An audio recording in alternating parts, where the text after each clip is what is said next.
ಇಸ್ರೋ ಸಂಸ್ಥೆಯ ನಿವೃತ್ತ ನೌಕರ ತನ್ನ ಪತ್ನಿಯನ್ನ ಕೊಲೆ ಮಾಡಿದ್ದಾನೆ.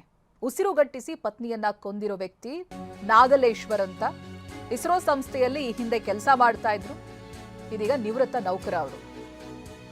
ಬೆಂಗಳೂರಿನ ಆವಲಹಳ್ಳಿ ಅಪಾರ್ಟ್ಮೆಂಟ್ನಲ್ಲಿ ಈ ಕೃತ್ಯ ನಡೆದಿದೆ.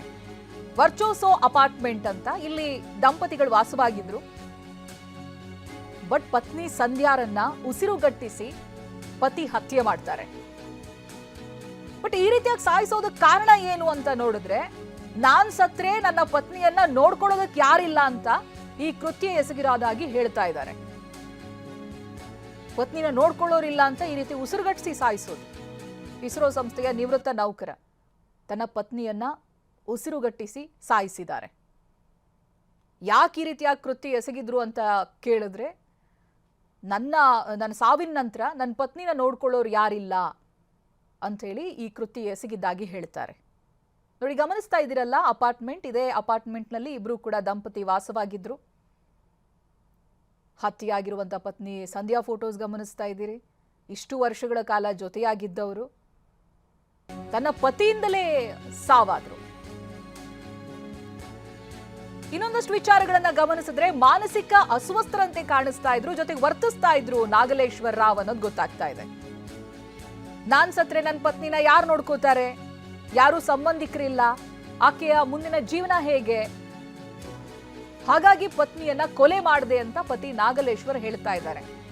ಪ್ರಾಥಮಿಕ ವಿಚಾರಣೆ ವೇಳೆಯಲ್ಲಿ ನಾಗಲೇಶ್ವರ್ ಈ ರೀತಿಯಾಗಿ ಹೇಳಿಕೆ ಕೊಟ್ಟಿದ್ದಾರೆ.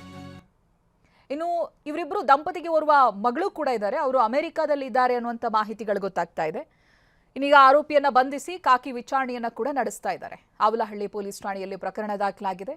ಈ ವಿಚಾರಣೆಯ ಹಂತವಾಗಿ ಯಾಕೆ ಕೊಲೆ ಮಾಡಿದ್ರು ಏನು ಅಂತ ಕೇಳಿದಂಥ ಸಂದರ್ಭ, ಸಂಬಂಧಿಕರು ಯಾರೂ ಇಲ್ಲ, ನನ್ನ ಪತ್ನಿ ಮುಂದಿನ ಜೀವನ ಹೇಗೆ, ಒಂದು ವೇಳೆ ನಾನು ಸತ್ರೆ ಹೆಂಡತಿನ ಯಾರು ನೋಡ್ಕೋತಾರೆ, ಅದಕ್ಕೋಸ್ಕರ ನಾನು ಸಾಯಿಸಿದೆ ಅಂತ ಈ ಪತಿ ನಾಗಲೇಶ್ವರ್ ಹೇಳ್ತಾ ಇದ್ದಾರೆ.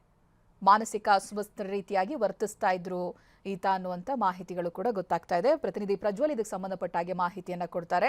ಪ್ರಜ್ವಲ್, ಕಾರಣ ಕೇಳಿದ್ರೆ ನಿಜಕ್ಕೂ ಶಾಕ್ ಅನ್ಸುತ್ತೆ. ಹೌದು, ಈ ರೀತಿಯಾದಂಥ ಕಾರಣಗಳಿಗೂ ಕೊಲೆ ನಡೆಯುತ್ತಾ ಅಂತ ಪ್ರಾಥಮಿಕವಾಗಿ ಪೊಲೀಸರ ಬಳಿ ಇನ್ನೇನೇನು ಹೇಳ್ಕೊಂಡಿದ್ದಾರೆ ಅವರು ಅಂತ ಏನ್ ಗೊತ್ತಾಗ್ತಾ ಇದೆ ಪ್ರಜ್ವಲ್?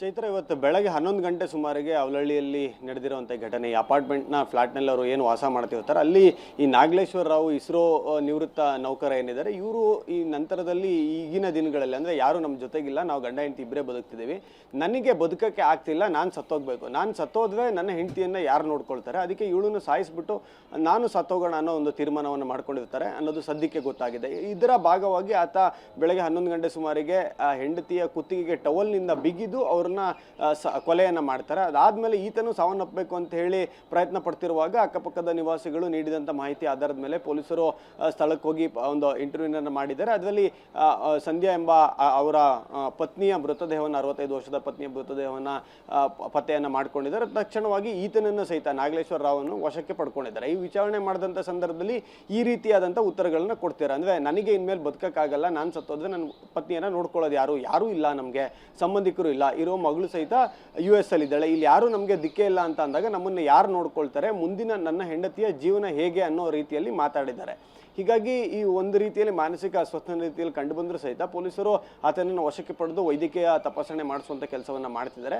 ಮತ್ತು ಇದನ್ನು ಹೊರತುಪಡಿಸಿದರೆ ಫೈನಾನ್ಷಿಯಲಿ ಅವರು ಚೆನ್ನಾಗಿದ್ದಾರೆ, ಮತ್ತು ಬೇರೆ ಯಾವುದೇ ರೀತಿಯಾದಂಥ ಸಮಸ್ಯೆಗಳು ಕೂಡ ಇಲ್ಲ, ಮತ್ತು ಗಂಡ ಹೆಂಡತಿಯ ನಡುವೆ ಭಿನ್ನಾಭಿಪ್ರಾಯ ಬರುವಂಥ ವಯಸ್ಸು ಅಲ್ಲ, ಮತ್ತು ಭಿನ್ನಾಭಿಪ್ರಾಯ ಇರುವಂಥ ಮಾಹಿತಿಗಳು ಸಹಿತ ಪೊಲೀಸರಿಗೆ ಯಾವುದೂ ಸಿಕ್ಕಿಲ್ಲ. ಕೇವಲ ನಾನು ಸತ್ತೋಗ್ತೀನಿ, ನಾನು ಸತ್ತೋದ್ಮೇಲೆ ನನ್ನ ಹೆಂಡತಿನ ಯಾರು ನೋಡ್ಕೊಳ್ತಾರೆ, ಹೀಗಾಗಿ ಅವಳನ್ನೇ ಮೊದಲು ಸಾಯಿಸಿ ನಂತರ ನಾನು ಸಾಯೋಣ ಅನ್ನೋ ಒಂದು ಕಠಿಣ ನಿರ್ಧಾರಕ್ಕೆ ಆ ಮನುಷ್ಯ ಬಂದು ಈ ರೀತಿಯಾಗಿ ಕೃತ್ಯ ಎಸಗಿರೋ ರೀತಿ ಮೇಲ್ನೋಟಕ್ಕೆ ಕಂಡು ಬರ್ತಾ ಇದೆ. ಚೈತ್ವಾ, ರೈಟ್. ಥ್ಯಾಂಕ್ ಯು ಪ್ರಜ್ವಲ್ ಮಾಹಿತಿಗಾಗಿ.